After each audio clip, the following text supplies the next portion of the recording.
आज हम class 10th के एक महत्वपूर्ण प्रमेय 6.2 जो थेल्स प्रमेय का विलोम है और जिसे हम आधारभूत समानुपातिकता प्रमेय का विलोम भी कहते हैं, उसको सिद्ध करना सीखेंगे।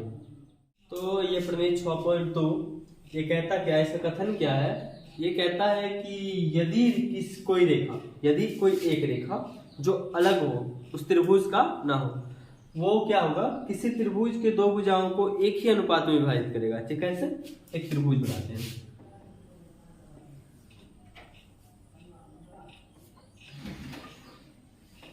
कोई नाम ए बी सी, तो कोई रेखा डी है जो त्रिभुज के अन्य दो भुजा, देखो इसको छोड़ के इस भुजाओं को अनुपात में बांट रहा है, जो कि अनुपात बराबर है। क्या है? अनुपात बराबर। तो क्या लिखेंगे? ए डी बट्टा डी बी बराबर ए बट्टा ई सी। हाँ, तो क्या बोल रहा है कि यदि कोई रेखा किसी त्रिभुज की दो भुजाओं को एक अनुपात में विभाजित करे, तो मैंने विभाजित कर दिया, तो क्या होगा? तो वह तीसरी भुजा के समांतर होगा। तीसरी भुजा बी सी, तो डी ई समानांतर बी सी। अब हमको ये दे रखा है और इसको सिद्ध करना है, तो हम इसको सिद्ध करेंगे, राइट। तो इसको सिद्ध करने के लिए पहले हमने जो त्रिभुज लिया है, जो त्रिभुज माना है, उसको लिखेंगे। अब हमने माना है कि त्रिभुज क्या है? एबीसी है, तो लिखेंगे माना कि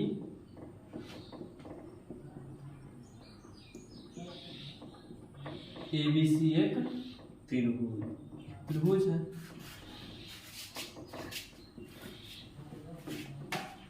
जिसमें ए बी से बिंदु डी और ए सी का बिंदु ई दोनों लेकर हम डी रेखा खींचे।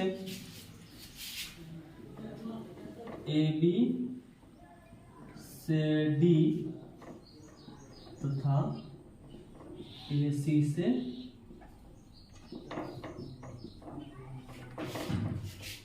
ई बिंदु लेकर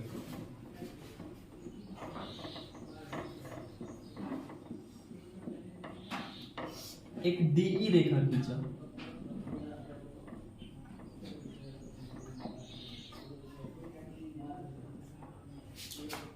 सिद्ध क्या करना है?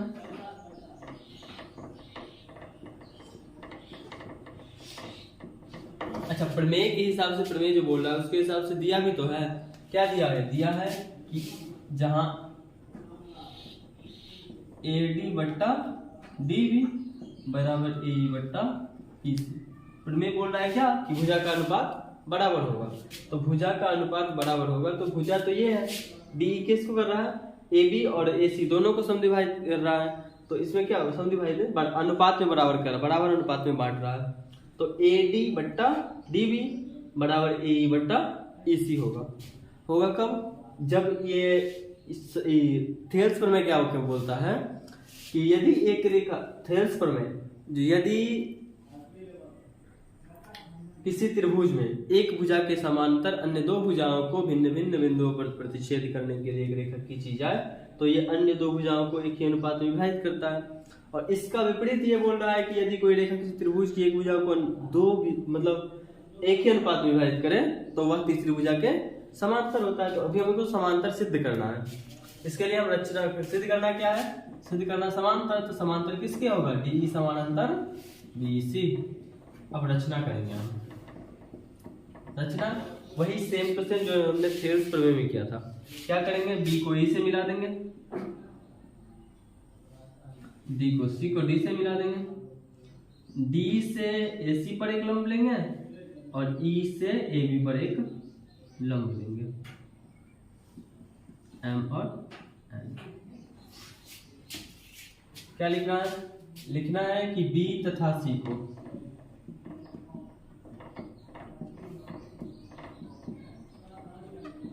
क्रमशः किससे मिलाया? बी को ई से और सी को डी से, तो ई तथा डी से मिलाया।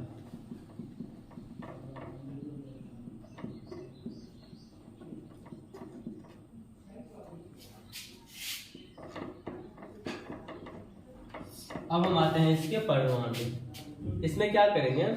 इसमें पहले हम ऊपर वाले इस छोटा वाला त्रिभुज ADE का क्षेत्रफल निकालेंगे। ADE का क्षेत्रफल निकालेंगे तो लिखेंगे एरिया ऑफ त्रिभुज ADE। अब हम देख रहे हैं कि हमको पता है कि त्रिभुज का क्षेत्रफल होता है 1/2 गुने बेस गुने हाइट, मतलब 1/2 गुने आधार गुने शीर्ष लंब होता है। तो इसका अगर हम AD आधार लेते हैं तो शीर्ष लंब होगा ME, तो क्या लेंगे 1/2 गुने AD गुने ME। अब हम जैसे जानते हैं, चलिए कोई त्रिभुज बनाते हैं, ये त्रिभुज हो सकता है इसका लंब जो है वो त्रिभुज के बाहर हो। तो कहने का मतलब ये हुआ कि त्रिभुज, किसी त्रिभुज का लंब जो है उसके त्रिभुज से बाहर भी हो सकता है। तो इस त्रिभुज को अगर इस तरफ BDE को देखें तो इसका लंब त्रिभुज से बाहर है, लेकिन लंब तो है ना, तो क्या लिखेंगे, अब इसको हम BDE को का क्षेत्रफल निकाल के डिवाइड करेंगे तो क्या होगा, इसका 1/2 गुने बेस, इसके लिए अगर हम इसको लंब ले रहे हैं तो बेस होगा BD या D भी बोलो इसको, और इंटू ME। अगर हम दोनों को डिवाइड करते हैं तो 1/2 से 1/2 कट जाएगा और ME से ME बचा क्या, AD बट्टा D। इसको हम समीकरण 1 मान लेते हैं। अब आते हैं दूसरे वाले त्रिभुज में, मतलब इस ऊपर वाले AD को हम फिर से ले रहे हैं, इस बार चेंज करते हैं, थोड़ा सा चेंज क्या करेंगे, लंब हम ME नहीं लेके ND ले रहे हैं, और ND लंब लेंगे तो आधार हो जाएगा AE। क्या लिखेंगे 1/2 गुने AE गुने ND, और इस बार हम CDE त्रिभुज ले रहे हैं जिसका लंब ND है, तो एरिया ऑफ त्रिभुज CD 1/2 गुने EC और गुने ND। सेम 1/2 से 1/2 कट गया और ND से ND कट गया, बचा क्या AE बट्टा EC। अब हम अगर ये देखें कि दिया क्या है, तो दिया है AD बट्टा DB बराबर AE बट्टा EC, और हम यहाँ इस दोनों समीकरण का RHS देखते हैं तो AD बट्टा DB बराबर AE बट्टा EC। अब हम इससे अगर RHS बराबर हो गया मेरा तो LHS तो बराबर हो जाएगा ऑटोमेटिक समीकरण के नियम से। तो हम क्या करेंगे, लिखेंगे चूंकि AD बट्टा DB, या ऐसे भी लिख सकते हैं एरिया ऑफ ट्राइंगल ADE बट्टा area of triangle BDE is equal to area of triangle ADE बट्टा एरिया ऑफ ट्राइंगल CDE। अच्छा हम एक काम करते हैं, इसको पहले पलट लेते हैं, तो क्या लिखेंगे एरिया ऑफ त्रिभुज BDE बट्टा एरिया ऑफ त्रिभुज ADE, एरिया ऑफ त्रिभुज CDE बट्टा एरिया ऑफ त्रिभुज ADE। यहां लिखेंगे चूंकि AD बट्टा DB बराबर AE बट्टा EC, क्योंकि AD बट्टा DB और AE बट्टा EC के बराबर था, इसीलिए हम इसको लिख पाए, क्योंकि RHS बराबर होता है तो LHS बराबर होता है, और हम इसको पलट लिए।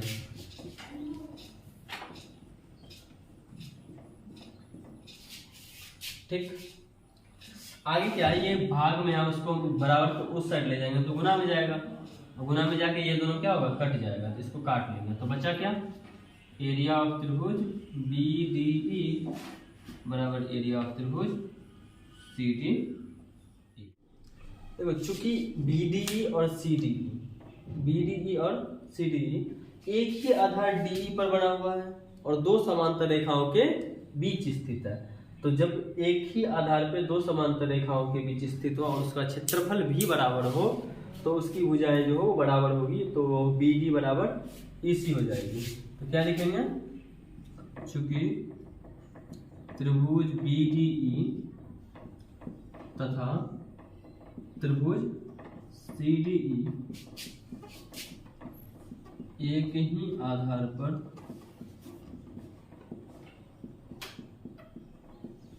दो त्रिभुज, दो एक ही आधार तथा दो समांतर रेखाओं के बीच दो रेखाओं के बीच स्थित है।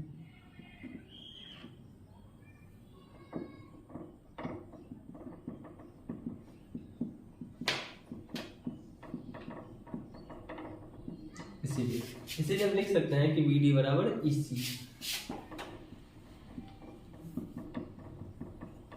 अब BD बराबर EC होगा तो इसकी दोनों बीच की दूरियां क्या होगी, समांतर होगी। दूरियां बराबर होगी तो ये दोनों त्रिभुज दोनों भुजाएं समांतर होगी। इसे लिख सकते हैं अतः DE समानांतर।